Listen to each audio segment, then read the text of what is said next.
Chers amis, leur projet, faire disparaître les médias indépendants avant 2027. Aujourd'hui, Emmanuel Macron propose de labelliser les bons médias. Et derrière ce mot se cache un plan scandaleux. Décider de ce qui est fiable et de ce qui ne l'est pas. Créer une censure globale. Totale. C'est une attaque violente contre le pluralisme. Regardez TV Liberté. Suppression de nos comptes bancaires. Perte massive de dons qui est le nerf de la guerre. On essaie encore de nous étouffer financièrement parce que nous gênons. Et l'avenir dira si des services de l'État, normalement dédiés à la sécurité, ont pu intervenir pour tenter de tuer notre chaîne. Voilà la méthode contre TVL, frapper au porte-monnaie et ainsi faire taire ceux qui ne se plient pas. Si l'on nous attaque, c'est que nous avons de l'audience et de l'influence. Chaque don, chaque soutien devient alors une victoire contre ceux qui veulent nous réduire au silence. Aujourd'hui, le combat est clair. Défendre TV Liberté, c'est défendre la liberté des médias alternatifs. C'est défendre notre droit à une information non soumise à un label du pouvoir macroniste et des réseaux de l'ultra-gauche. Nous ne plierons pas, on ne se tait pas, on ne se vend pas, on résiste. Avec vous ?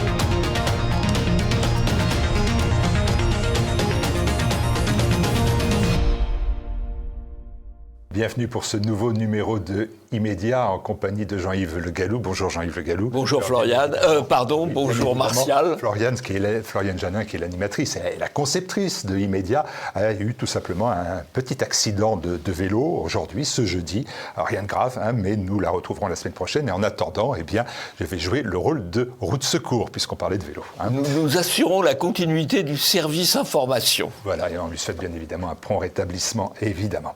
L'affaire est un scandale de grande ampleur et il concerne la labellisation des médias et des sites d'information. Une idée lancée, relancée, vous allez nous le dire, par Emmanuel Macron. Jean-Yves, il y a eu la volonté au départ de dire que Macron n'avait pas dit ce qu'il voulait dire. Alors on va, si vous le voulez bien, l'écouter. On va écouter sa déclaration qui est sans ambiguïté.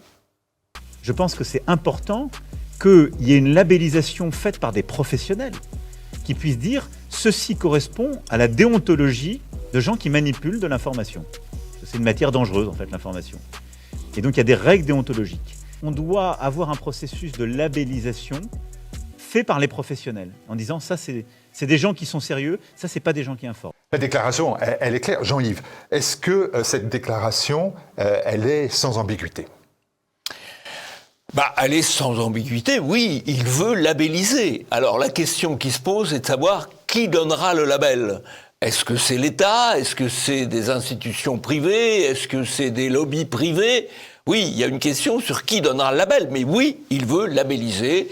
Il y aura la certification, au fond, comme il y a la certification halal ou le Nutri-Score, il y aura le Macron Score à propos de la qualité de l'information au regard de l'idéologie macroniste. Puisque tout est sans ambiguïté, dans votre esprit, labellisation des médias, ça veut dire labellisation des opinions. Oui, c'est d'ailleurs incontestablement ce qui découle de la labellisation du média. Il y aura les médias qui ont des bonnes opinions et donc qui seront labellisés, des médias qui auront de mauvaises opinions ou qui tout simplement traiteront l'information sous des angles différents. En matière d'information, ce qui est important, c'est l'angle. Ça ne veut pas dire que c'est faux, mais plusieurs angles sont possibles. Et donc il y aura les angles qui seront recommandés et les angles qui seront déconseillés. Voilà. Alors, à la question, est-ce qu'il s'agit d'un label d'État, Rachida Dati vous a répondu aux Français. Jamais le président de la République ou le gouvernement n'ont émis l'idée ou une quelconque proposition sur une éventuelle labellisation des médias par l'État. Jamais. J'espère au moins que c'est clair et net.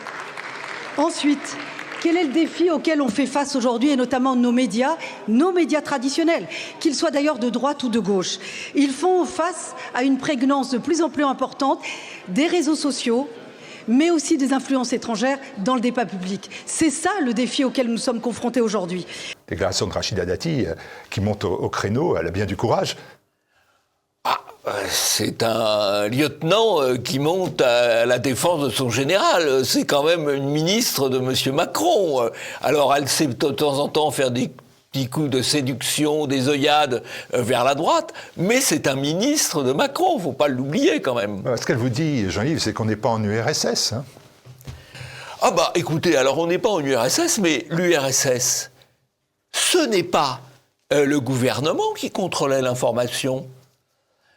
C'était l'Académie des écrivains, l'Union des écrivains, c'était l'Union des journalistes qui officiellement contrôlait l'information. Ce n'était pas le gouvernement. C'est très exactement ce que Macron veut faire. Faire contrôler l'information par ses propres journalistes. C'est en quelque sorte, si vous me permettez, une délégation de service public. C'est pas l'État lui-même qui le fera, mais il le fera faire, il le parrainera. Voilà. Ou le paroxysme de l'entre-soi. Hein, journalistes approuvant les autres amis journalistes. Absolument. Et d'ailleurs, on sait la connexion qu'il y a entre le monde médiatique et le monde journalistique. Labelliser les médias, jugés dignes de confiance, ce n'est pas... Là aussi, c'est un élément important parce qu'il a été évoqué souvent et c'est réfuté par la Macronie. C'est pas faire un ministère de la vérité. Non, globalement, on ne va pas faire revenir Alain Peyrefitte comme ministre de l'Information. C'est ça qui est le message qui vous est transmis. Bah écoutez, Alain Peyrefitte, c'était parfaitement honnête. Il était ministre de l'Information, il portait la parole gouvernementale.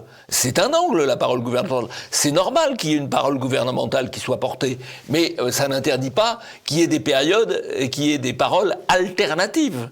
Voilà. Et là, en l'occurrence, on va dire, il y a au fond des médias qui disent la vérité, ceux qui ont les bons angles, et les autres, ceux qui ont des angles qui ne sont pas convenables. Par exemple, si on établit une relation entre l'immigration et la délinquance, ça c'est pas convenable, donc ces médias ne seront pas labellisés. Par contre, les médias qui diront l'immigration est une chance pour la France, oui, là ils seront labellisés. Alors, il y a eu un tweet de l'Élysée sur les réseaux sociaux qu'on voit actuellement. Est-ce que vous considérez, vous, que c'est une erreur, c'est-à-dire qu'on a rajouté une pièce dans la machine à ministère de la vérité? Et on se dit quand même que tous les communicants de l'Élysée n'ont pas vu ça. Ben, ils vivent dans leur bulle. Ils vivent dans leur bulle. Et je crois qu'il y a vraiment, très sincèrement, l'impression qu'ils sont le bien, ils sont la vérité, et que par conséquent, ils doivent imposer leur point de vue, et que le point de vue des autres doit être marginalisé, dénoncé. Vous connaissez les arcanes des ministères, des institutions. Vous considérez-vous que ce genre de tweet, ce genre de réplique absolument grotesque à une polémique, ça sent la fin de règne? Sans doute. En tout cas, ça alimente la machine. Chose importante, on parle du label, mais dans la réalité, si on veut bien revoir un peu les choses en arrière, ce ne sont pas des initiatives nouvelles. Il y a eu déjà d'autres initiatives pour contrôler l'information et contrôler les opinions. On en avait parlé, vous en aviez parlé sur Immédiat. Est-ce qu'on peut revenir au moins sur une ancienne, par exemple des codex, et puis sur une actuelle qui est la JTI, la certification JTI, dont on va reparler dans quelques instants. Décodex. Voilà, alors le décodex, c'était une opération lancée par Le Monde qui consistait à coder, c'était déjà le Nutri-Score un peu, les différents médias d'information. Il y avait les rouges, il y avait les oranges et il y avait les verts. Je crois que... Pardon, Martial, mais TV Liberté était rouge. Rouge vif. Rouge vif. Et d'autres étaient orange. Donc orange, il faut se méfier. Puis il y avait les verts, évidemment. Alors il y avait Libération, il y avait Le Monde, il y avait France Télévisions, et j'en passe, bien sûr. Voilà. Donc ça, c'est la première étape. La deuxième étape... Excite le décodex. Ça n'a pas fonctionné. Hein. Ça n'a pas fonctionné. Ça n'a pas fonctionné parce que, au fond, malgré tout, il y a quand même un esprit gaulois qui subsiste en France, et on se méfie tout de même du label officiel ou semi-officiel. Tout ça avec l'argent public, bien sûr. Tout ça avec l'argent public, évidemment. Et alors, le JTI, qui est l'initiative pour la confiance dans le journalisme. Patrick Cohen l'a évoqué de manière très favorable. On l'écoute si vous voulez bien. Cas d'école de mauvaise foi et d'inversion accusatoire. Je parle d'un label qui n'est pas né d'hier dans le cerveau d'Emmanuel Macron, mais en 2018 de la réflexion de Reporters sans frontières pour promouvoir une information fiable et vérifiée, des bonnes pratiques et des médias de confiance. JTI, en français, Initiative pour la confiance dans le journalisme, est donc une certification conçue comme une norme ISO ou un label de commerce équitable et délivrée non par RSF, mais par des cabinets d'audit comme Bureau Veritas ou Deloitte.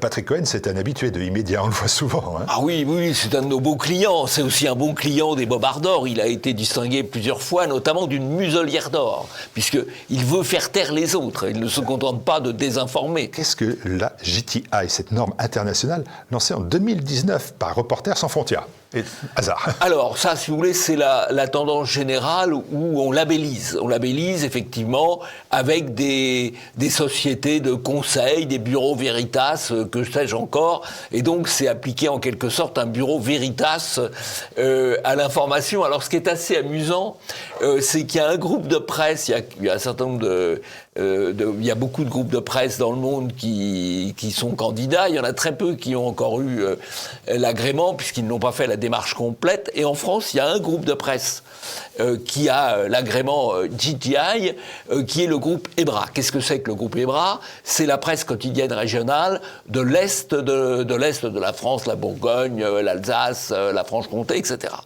Alors c'est intéressant de savoir quand même que le précédent président du groupe EBRA, on en avait parlé d'ailleurs sur E-Media, a été viré tout simplement... Manu Militari d'ailleurs. Manu Militari, parce qu'il avait liké une fois Sarah Knafo.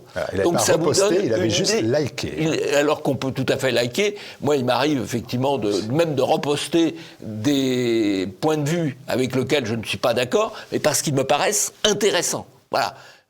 Liker ou reposter, ça ne veut pas dire approuver. Eh bien là, simplement pour ça, il a été viré. Mais là, c'est un modèle de presse. Vous remarquerez d'ailleurs que tout ce cirque macroniste se fait à travers la PQR, la presse quotidienne régionale, qui est la manière de tenir encore l'opinion en province. Voilà. Mais une PQR qui est en crise, puisque au cours des 20 dernières années, ils ont perdu à peu près la moitié de leur clientèle. En tout cas, c'est le cas du Midi Libre, qui est le journal que Macron avait choisi pour lancer son opération tournée des médias, la PQR, qui est évidemment, elle aussi, subventionnée. Largement subventionnée. Cette initiative pour la confiance dans le journalisme, je rappelle pour les téléspectateurs, parce que je vais leur expliquer un petit peu comment ça fonctionne, c'est une norme donc internationale lancée en 2019 par Reporters sans frontières, en collaboration avec 130 experts, mot expert, vous savez ce que ça cache, sous l'égide du Comité européen de normalisation, le CEN. Alors, comment fonctionne la certification? Je vous le rappelle en 2 secondes, comporte 3 étapes. L'auto-évaluation, le média remplit un questionnaire de 200 questions via une plateforme dédiée sur des critères liés à la transparence, la gouvernance, l'éthique, l'organisation éditoriale, les sources de financement, la responsabilité vis-à-vis des contenus.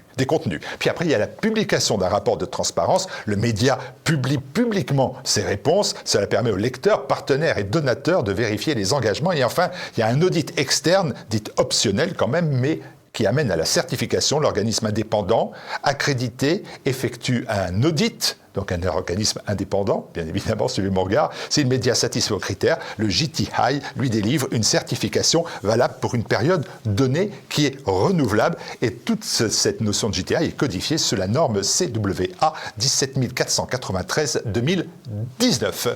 Fin de l'opération. Et on est dans la normalisation. Vous savez que c'était l'expression utilisée à la fin de l'Union soviétique. On normalisait. Eh bien là, on est dans la normalisation. Et nous sommes un peu dans la fin, dans l'équivalent de la fin de l'Union soviétique. Alors j'ai noté, bien évidemment comme vous, que le JTI, c'est une initiative lancée par Reporters sans frontières.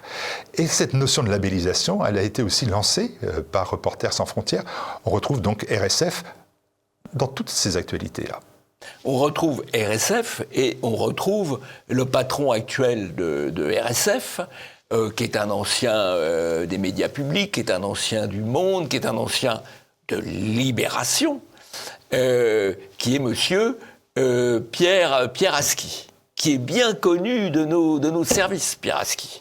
On va retrouver d'ailleurs un portrait piquant à la fin de cette émission fait par Claude Cholet sur ce Pierre Aski. Mais allez-y, continuez. Alors, Pierre Aski, intéressant. C'est un type formidable parce que... premièrement, parce qu'il était à l'AFP puis à Libération, donc ça en fait un type formidable. Libération, voilà, bon.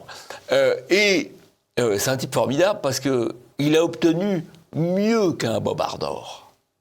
Il a obtenu un cafard d'or. Un cafard d'or.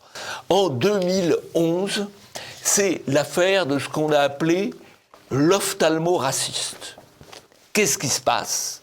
Je suis en train de regarder ça à travers le bouquin Les Bobards d'or. Dans une file d'attente, dans un salon d'attente d'un ophtalmo, à Aix-en-Provence. À Aix-en-Provence, il y a un homme qui rentre de force avec son enfant dans le cabinet, en passant devant des gens qui attendaient, des patients qui attendaient déjà. Et donc, l'ophtalmo lui demande gentiment d'attendre son tour.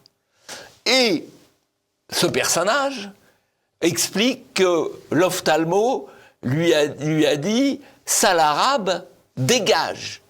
alors qu'il vient avec une petite fille pour la faire ausculter. Et rue 89, dirigé par M. Pierre Aski, le cofondateur, reprend, entre guillemets, on n'ose pas parler d'information, reprend ce mensonge, parce que c'est un mensonge, sans vérifier auprès de l'ophtalmo en question, et en donnant le nom de l'ophtalmo en question. Il rend public le nom de l'ophtalmo. Toute la presse reprend cela. Toute la presse reprend cela, mais la source du nom de l'ophtalmo, la source de l'événement, c'est rue 89 de Pierre Aski, et c'est pour cela qu'il a obtenu, avec sa journaliste de l'époque, Chloé Leprince, qui a fait carrière depuis, je vous rassure, le cafard d'or en 2011, à la cérémonie des Bobards d'or de 2011. Vous voyez, c'est l'homme qui va certifier l'information. Il a d'ailleurs pris des excuses un peu alambiquées à la suite de cette affaire. Voilà l'homme qui va certifier l'information, qui a dénoncé quelqu'un, nominalement, qui a donné son adresse sans vérifier au préalable auprès de lui ce qu'il affirmait. Bravo, bravo, bravo pour la certification. Et dans cette affaire, le père de famille menteur donc a été condamné à une amende de 4 000 € pour dénonciation calomnieuse et à 4 000 € de dommages et intérêts à l'ophtalmo, pas raciste du coup. Et rue 89, en revanche, poursuivi pour diffamation, a été relaxé. L'entre-soi. Alors, autre problème avec Pierre Aski, autre polémique, il aurait appelé à voter Macron. Il n'a pas appelé à voter Macron. Ah non, il a appelé à voter contre le candidat, ou plus exactement la candidate du Rassemblement national. Voilà, donc c'est tout à fait neutre. Il y a deux candidats, vous appelez à faire barrage à l'un des deux, vous n'appelez pas à voter pour l'autre. Voilà. Cette figure qui a été longtemps la figure de Libération, puisqu'il y a travaillé de 1980 à 2007, notamment comme aussi directeur adjoint de la rédaction, puis aussi correspondant, chef du service international, Pierre Aski s'est fait aussi remarquer et pense sur le bec, dirait l'autre, dans l'affaire complément d'enquête consacrée à CNews, un complément d'enquête à charge, dans lequel RSF commet une grave erreur qui entraîne d'ailleurs une énorme fake news de la part du service public. Oui, alors ils avaient calculé les temps de parole sur CNews en analysant les bandeaux qui défilent en dessous, ce que l'ARCOM considère comme une méthode tout à fait insuffisante ou injustifiée par rapport à ses propres méthodes qui sont plus rigoureuses, enfin selon l'ARCOM. Je note au passage que Reporters sans frontières et complément d'enquête étaient scandalisés que les opinions entre guillemets d'extrême droite représentaient 40% du temps d'antenne selon ce calcul, encore une fois, aux heures de grande écoute. Mais on voit pas bien d'ailleurs où est le scandale, puisque 40% ça correspond à peu près au volume électoral. Mais ça prouve bien l'idée que se font ces gens-là du pluralisme de l'information. Le pluralisme de l'information, c'est la discussion entre eux sur un logiciel commun qui est le logiciel dominant, mondialiste, immigrationniste, libre-échangiste et progressiste. C'est ça leur Emmanuel Macron dit, ben voilà, cette notion de label, ça m'intéresse, je suis pour, et je propose que ce soit RSF qui s'en occupe. Alors, pourquoi on tombe sur RSF directement ? Ben, tout simplement parce qu'en amont de cette idée de label, on trouve déjà RSF, parce que Emmanuel Macron dit, eh bien, cette notion de label, elle a été évoquée lors des États généraux de l'information, au main de la Macronie, mais on s'aperçoit que cette notion qui existe dans les États généraux de l'information, elle a été proposée par RSF en amont, parce que en fait, dans la préparation des États généraux de l'information, qu'on a dit États généraux de contrôle de l'information, eh bien, on retrouve le président de RSF à l'époque, qui était Christophe Deloire, décédé depuis, qui était le secrétaire général de Reporters sans frontières, puis qui sera le délégué général de la préparation de ces États généraux. Donc, c'est RSF qui a apporté l'idée du label, qui l'a fait transporter par les États généraux de l'information, dont Emmanuel Macron s'appuie pour dire qu'il faut un label, qu'il faut redonner à RSF. L'opération est impeccable, non ? L'opération est impeccable. Alors, RSF, c'est quand même très lié à tout un tas d'officines, que ce soit les officines de Soros... Vous ne disiez pas ça quand c'était Robert Ménard qui le dirigeait, non ? Pardon ? Vous ne disiez pas ça quand c'était Robert Ménard qui le dirigeait ? Honnêtement, ça a toujours été lié quand même à certains intérêts géopolitiques américains. Hein. Faut pas, y compris du temps où Robert Ménard le dirigeait. À l'époque, d'ailleurs, il avait mené une opération contre les Jeux Olympiques en Chine qui correspondait à une certaine logique américaine de l'époque. Voilà. Ces États généraux, ce comité indépendant qui avait été mis en place pour préparer les États généraux de l'information, on y trouvait Christophe Deloire qui est décédé depuis, Bruno Lasserre qui a démissionné parce qu'il avait une affaire de harcèlement moral, et Nathalie Collin qui était dans un aspect indépendant puisqu'elle était la coprésidente du Directoire de Libération et l'ancienne directrice générale du groupe Le Nouvel Observateur. On a fini sur RSF parce que on pourrait peut-être passer aux réactions qui ont été contre ce label, parce que là on n'a parlé que de ceux qui avaient soutenu cette notion-là autour d'Emmanuel Macron. Moi j'ai retenu avec vous trois personnalités ou trois organismes. Le premier, David Lisnard. Oui. David Lisnard qui a été assez dynamique et qui a ironisé en disant quand même c'est pas le goulag. Voilà. C'est juste le goulag mental. Autre personnalité intéressante, Marine Le Pen, qui s'est dit, elle, particulièrement inquiète de cette dérive. Oui, mais elle a eu tout à fait raison. Heureusement qu'elle a pris position, d'ailleurs, parce que c'est vrai que c'est indirectement dirigé, peut-être pas spécialement contre le Rassemblement national, encore qu'en période électorale, ça le serait. Ça pose d'ailleurs un vrai problème sur le financement des campagnes. Parce que vous avez vu tout le foin qu'on a fait autour des 4 millions que le Rassemblement national aurait utilisé à partir des fonds européens pour payer des assistants qui travaillaient pour le parti. Mais l'ensemble de l'argent qui est mis, qui est de l'argent public qui est mis au profit de gens qui combattent le Rassemblement national par toute une série de méthodes, y compris par celle-là, est beaucoup plus considérable. Ça pose un problème de financement politique. Autre déclaration, peut-être un peu plus surprenante, et puis une moins surprenante. Alors la moins surprenante, c'est celle du groupe Bolloré, à qui on fait quand même le reproche, légitime ou pas, là encore vous allez me dire ce que vous en pensez, d'être à l'origine de cette affaire qui n'aurait pas dû faire grand bruit. Je pense que c'est une affaire qui aurait dû faire grand bruit. Peut-être qu'elle n'aurait pas fait autant de bruit si le groupe Bolloré, effectivement, ne s'en était pas saisi comme il s'en est saisi. Mais fondamentalement... TVL s'en est saisi aussi. Par contre, on est concerné aussi, je veux dire, oui, les sites d'information. Mais fondamentalement, si vous voulez, il y a beaucoup d'affaires liberticides, ça fait 20 ans qu'on a des pratiques, 30 ans qu'on a des pratiques liberticides.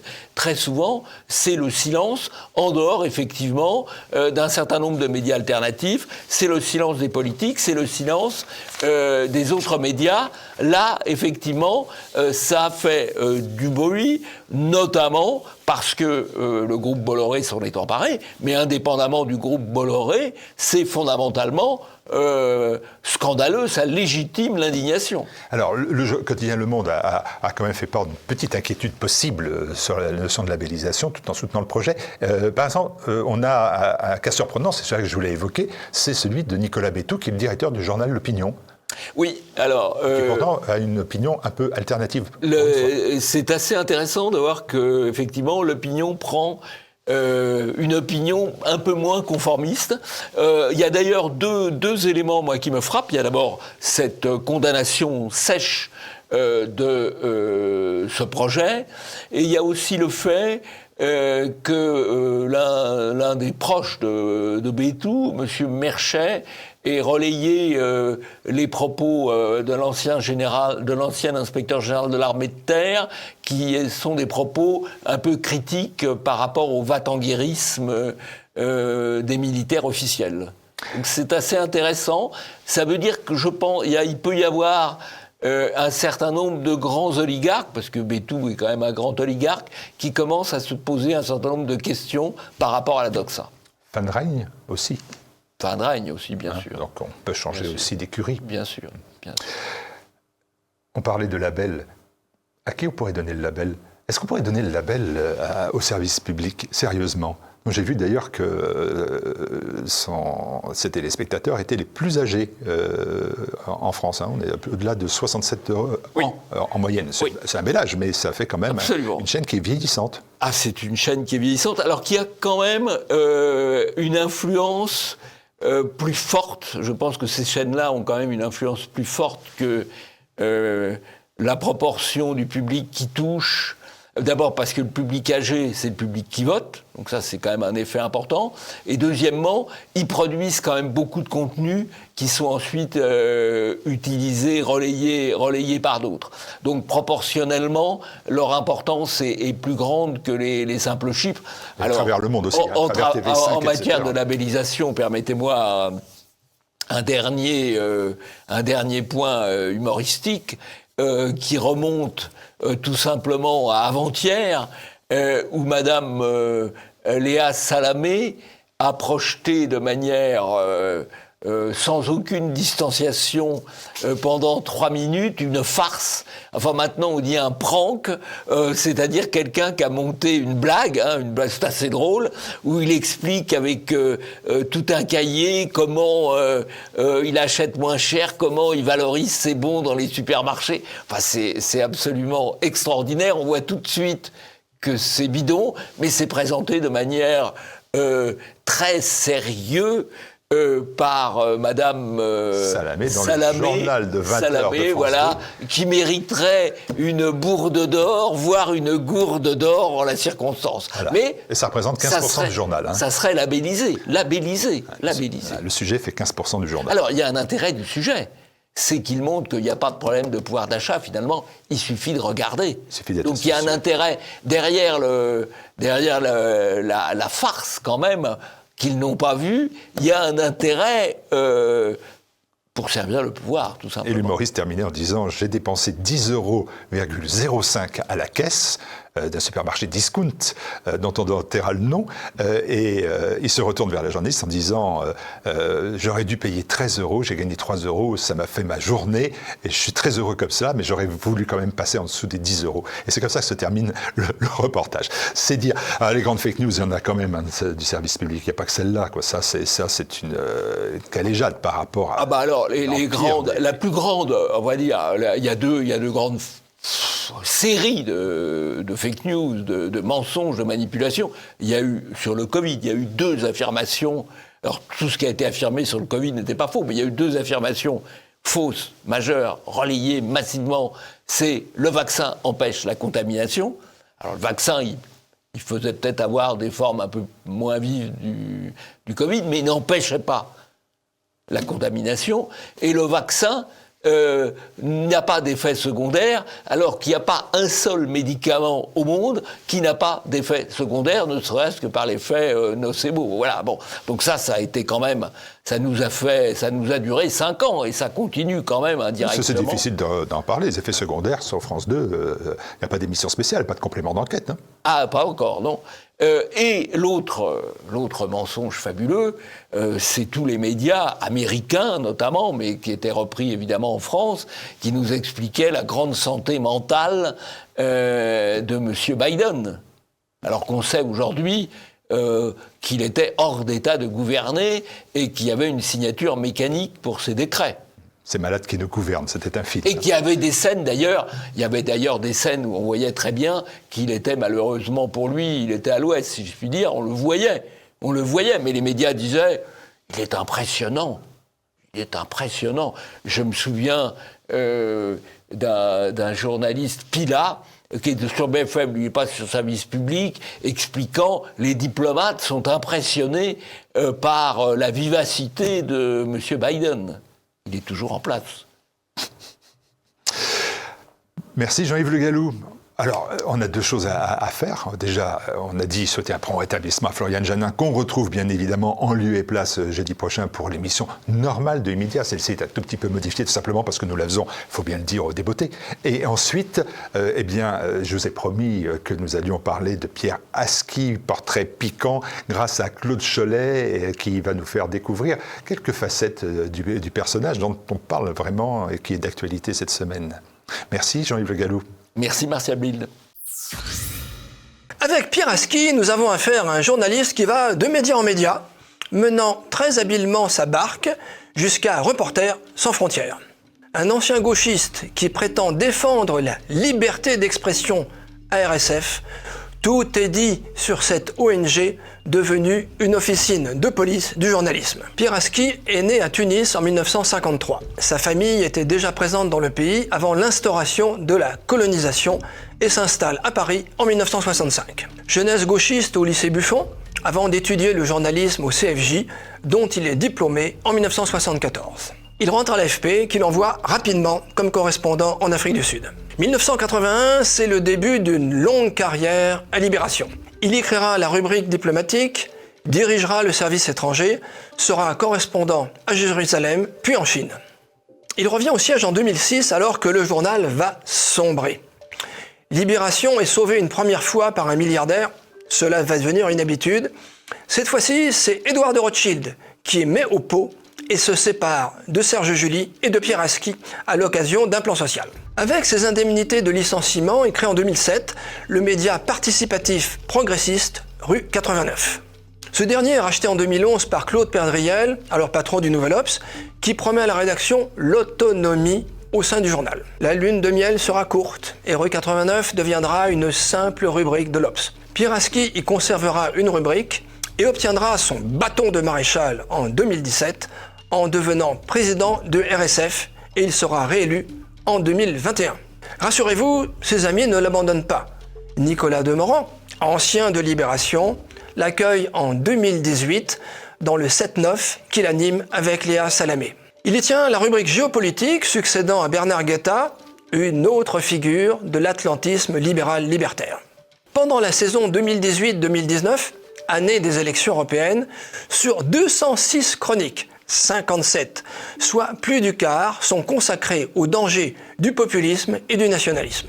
Nous nous sommes intéressés à sa rubrique du 13 septembre 2018 où l'ami Pierre parle de Viktor Orban. Je cite. « Il démarre en trombe. C'est la fin de l'impunité pour le Premier ministre hongrois et chef des illibéraux en Europe. Le déclenchement d'une procédure contre la Hongrie est véritablement historique. Cela fait longtemps que la Hongrie multiplie les atteintes à la justice, à la presse, à la société civile et défend des positions xénophobes sans que l'UE ne réagisse. Sans le vouloir, Pierre Aski indique la raison de la procédure. Je cite toujours, « La procédure prend tout son sens à 9 mois des élections européennes. Entre autres manœuvres, évidemment respectueuses de l'idéal démocratique, les libéraux européens enquêtent et bloquent les fonds de la Hongrie. La procédure est, je cite encore, une rupture lourde de sens alors que les forces populistes et d'extrême droite se sentent pousser des ailes à travers l'Europe. » Fin de citation. Voilà une sacrée chronique de géopolitique, tout en nuances et en finesse. Comme avant, avec Bernard Guetta, personne n'apprend rien sur ce qui se passe dans le monde. Par contre, chacun a droit à son sermon quotidien, contre les méchants diablotins populistes, autrement dit, contre ceux qui ne pensent pas comme Pierre Aski ou comme Nicolas Demorand. Les appareils se lèvent tous pour l'Europe libérale libertaire. Tous en marche, tous ensemble, en 2019 comme en 2024.